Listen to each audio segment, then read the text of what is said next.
안녕하세요. 오늘은 하나님과 동행하는 삶은 어떤 모습일까? 라는 제목으로 한번 생각해 보는 시간을 갖겠습니다.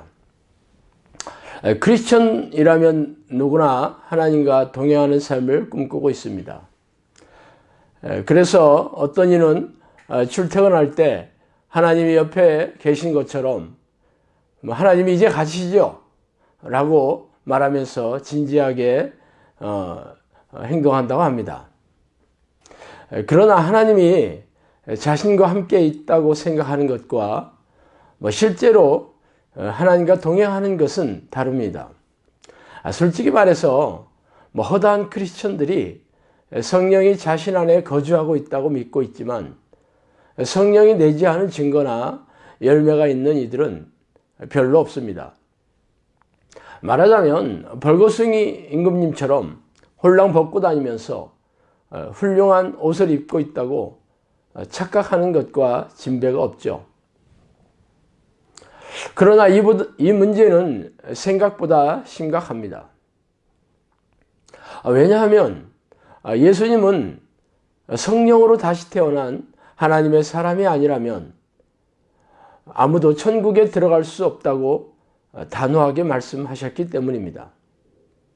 그래서 자신이 성령과 동행하고 있다고 생각하는 것과 실제로 동행하는 삶은 엄연히 다르죠. 만약 성령이 내주하고 있다는 자신의 생각이 착각에 불과하다면 지옥행, 급행 열차에 타고 있는 셈입니다. 그래서 오늘은 하나님과 동행하는 삶에 대해 찬찬히 살펴보고 싶습니다. 앞서 말했지만 성경 말씀을 자의적으로 해석하여 5분짜리 영적 기도를 마쳤으므로 성령이 자동적으로 자신 안에 거주하고 있다고 여기는 것은 대부분의 우리네 교인들의 생각입니다. 그러나 성령이 누구십니까? 세상을 지으시고 우주를 운행하시며 대자연을 다스리시고 인간의 생사복을 주관하시는 전지전능한 하나님이 아니십니까? 그런 엄청난 위력의 하나님이 자신 안에 있는데도 자신의 영혼과 삶에 아무런 존재감을 드러내지 않는 게 더 이상하지 않을까요? 감기 바이러스가 몸에 들어와도 콧물이 나고 열이 펄펄 오르고 기침이 나는 현상으로 감기에 걸린 게 확연하게 증상으로 나타나는데 말입니다.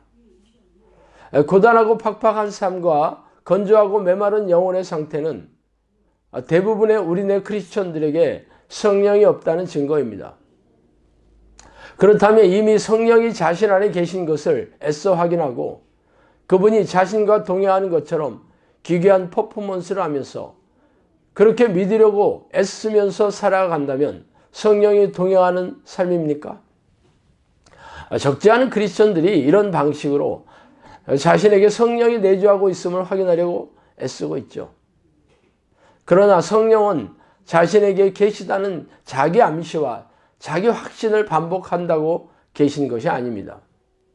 그렇다면 성령은 사람의 의지와 노력으로 들어오시는 분이 이라는 말이 될 것입니다. 이러한 현상은 자기 확신이나 자기 체면을 믿음으로 착각하는 이들에게 발생합니다. 성경에 나타난 대로 전지전능한 하나님의 능력이 자신에게 드러나지 않으면 안 계신 것이죠. 그러므로 인본적인 방법과 인간적인 노력으로 성령이 계신다고 착각하지 마시기 바랍니다. 성령이 계신 것은 인간적인 애씀과 노력으로 되는 것이 아니라 하나님이 자녀에게 값없이 주시는 선물이기 때문입니다. 그렇다면 성령이 계신 증거는 무엇일까요? 가장 두드러진 특징이 일상의 삶에서 잔잔한 평안과 기쁨 그리고 자유함이 넘쳐나야 합니다. 이는 모두 하나님의 속성이기 때문입니다.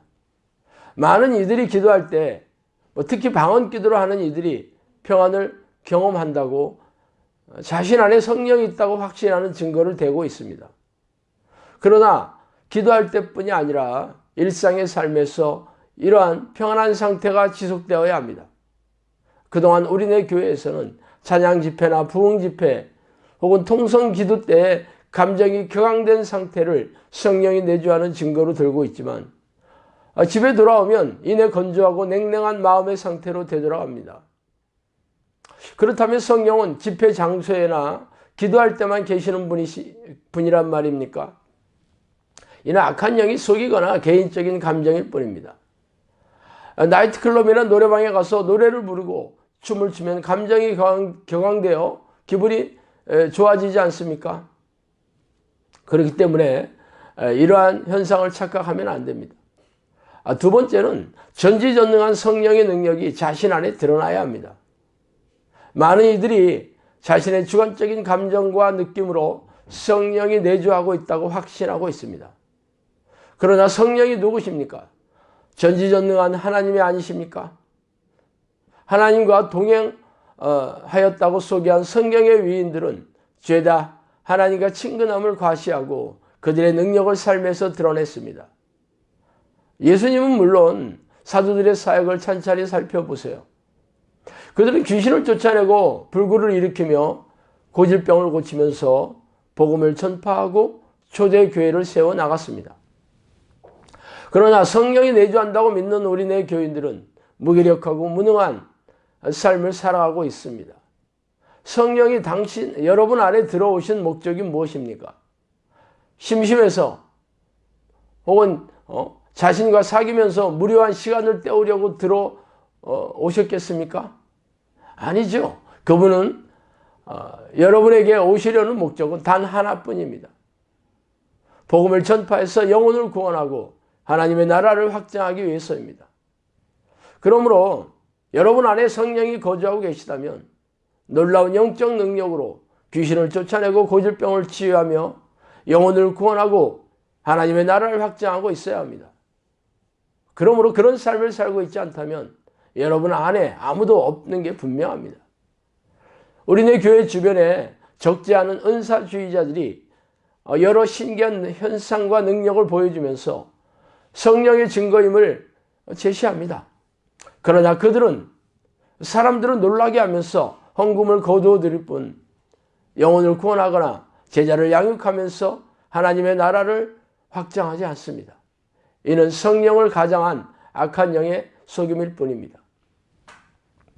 세 번째는 변화입니다. 성령이 들어오시면 사람을 거룩하게 변화시키고 가정을 화목하게 변화시키고 교회를 새롭게 변화시킵니다. 그러나 오랜 신앙의 연륜과 드높은 교회 직분을 자랑하는 이들도 변화없는 삶을 반복하는 이들이 허다합니다.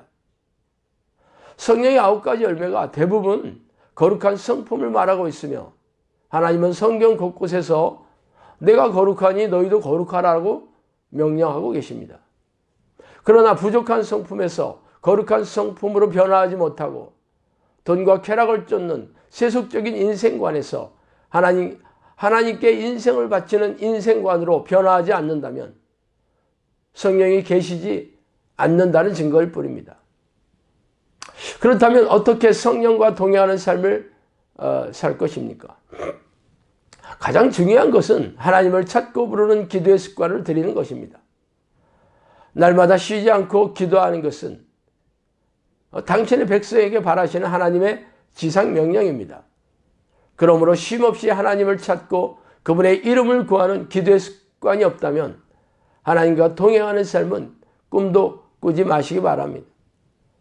적지 않은 크리스천들이 그동안 교회 다니면서 간절한 기도 끝에 성령의 임재를 경험하였지만 이를 유지하지 못하고 있습니다. 그 이유는 쉬지 않고 하나님을 부르는 기도의 습관을 들이지 못했기 때문입니다. 자신의 노력이 없이 선물로 주어지는 성령의 임재는 이를 유지할 기도의 습관이 없는 이들에게 허니문 기간에 불과할 뿐이죠. 머지않아 성령이 떠나시지만 선물로 주셨기에 스스로 찾을 능력이 없습니다. 그래서 저 크리스천 영성학교에서 성령이 내주하는 훈련을 하는 이유입니다. 그 다음에는 쉽게 찾아오시는 법이 없기 때문이죠. 혹독하게 하나님을 부르고 끈기 있게 성령의 내주를 간구하는 이들에게 찾아오십니다. 그러나 더 중요한 것은 성령이 오시는 게 아니라 떠나시지 않도록 쉬지 않고 하나님을 부르는 기도의 습관을 들이는 것입니다. 그게 없다면 성령이 오셨다 하더라도 허망한 일일 뿐입니다. 또한 하나님의 뜻 안에서 살려고 애써야 합니다. 매일 기도의 삶 속에서 그분의 뜻을 알아가고 진리 가운데로 가게 되면 자연적으로 성령과 동행하는 삶을 살게 됩니다. 간절한 기도 끝에 성령이 내주하시면 성경에 기록된 하나님의 뜻을 깨닫게 해주시고 그 뜻대로 살 수 있는 능력을 주십니다. 그리고 죄를 미워하고 죄와 피 터지게 싸우며 죄를 부추기는 악한 영의 계략을 파쇄하는 영적 능력을 보유하게 됩니다. 그리고 교회에서의 형식적인 예배의식이나 교회 봉사 등이 아니라 일상의 삶에서 살아있는 제물이 되어 하나님이 기쁘시게 하는 삶을 살려고 애쓰게 됩니다. 이러한 삶이 비로소 진리 가운데로 걸어가는 삶이죠. 그러나 우리는 부족하고 연약하기에 날마다 넘어지고 쓰러질 수밖에 없습니다. 그러므로 성령이 들어오셔서 우리가 진리 안에서 살아갈 힘과 능력을 주셔야 가능합니다. 그러나 이러한 삶은 자동적으로 누리게 되는 것이 아니라 자신이 하나님의 뜻을 분별하고 그 뜻 안에서 살려고 애쓰고 노력해야 한다는 것입니다. 많은 크리스천들이 성령이 내주하는 삶을 살지 않으면서 성령이 계시다고 착각하고 있습니다. 이들은 죄다 지옥의 불길로 던져지게 될 것입니다. 피조물로서 창조주인 하나님의 명령을 무시한 교만과 어리석음의 대가를 치르는 것입니다. 성경의 위인들은 죄다 성령과 동행하는 삶을 살다가 천국에 들어갔지만 이 시대의 교인들은 세속적이거나 종교적인 행위로서 형식적인 예배의식과 관행적인 희생 행위를 반복하다가 심판대 앞에서 서게 될 것입니다. 성령과 동행하는 조건은 딱 두 가지입니다. 쉬지 않는 기도의 습관을 들이는 것과 매일 기도의 삶 속에서 하나님의 뜻을 깨닫고 진리의 길을 가는 것입니다. 그러면 누구나 자연스럽게 성령과 동행하는 삶을 살게 됩니다. 그러나 수많은 사람들은 탐욕과 방탕을 추구하는 세상살이에 빠져서 성령과 동행하는 삶에 관심이 없거나 자의적이고 비성경적인 방법으로 성령과 동행하려고 노력하면서 착각에 빠져 살아가고 있죠. 이들은 고단하고 팍팍한 삶을 살다가 머지않아 지옥의 불길에 던져지게 될 것입니다. 그렇다면 여러분은 어디에 속한 사람입니까? 쉬지 않는 기도로서 성령과 깊고 친밀한 영적 습관을 들이고 날마다 하나님의 뜻대로 살려고 애쓰고 있는지 자신을 찬찬히 살펴보시기 바랍니다. 감사합니다.